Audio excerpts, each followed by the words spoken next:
फेकलेले बालक हे नर्मदाचा प्रकार तर नाही ना, असा संशय येत असून याची चौकशी करण्याची मागणी यलगार कष्टकरी संघटनेने केली आहे।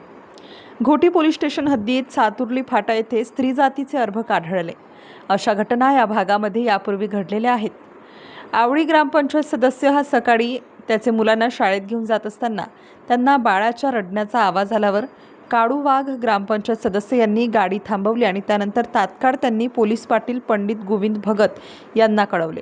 त्यांनी लगेच सदर घटनेची माहिती पोलीस स्टेशन घोटी येथे सादर घटनेच्या बाबत खबर दिली आहे। सदर बालक नरबळीसाठी तर फेकली नाही ना, याची चौकशी करावी अशी मागणी एल्गार कष्टकरी संघटनेच्या वतीने करण्यात येत आहे।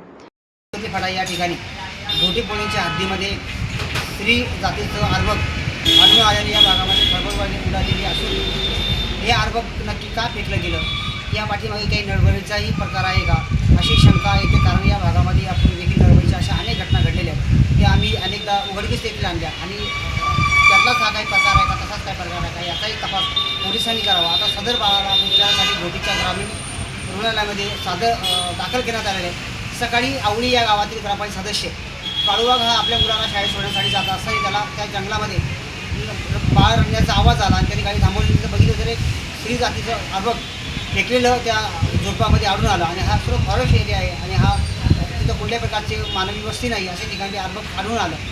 या पाठीमागे काही नरबळीचाही प्रकार आहे का याचा तपास पोलिसांनी करावा आणि आम्हाला तो संशय पण आहे की या भागामध्ये काही अशा घटना घडलेल्या आहेत, त्यामुळे पोलिसांनी त्याचा या दृष्टीने तपास करावा आणि त्या बाळाला आता उपचारासाठी नाशिकला नेण्यात आलं आहे।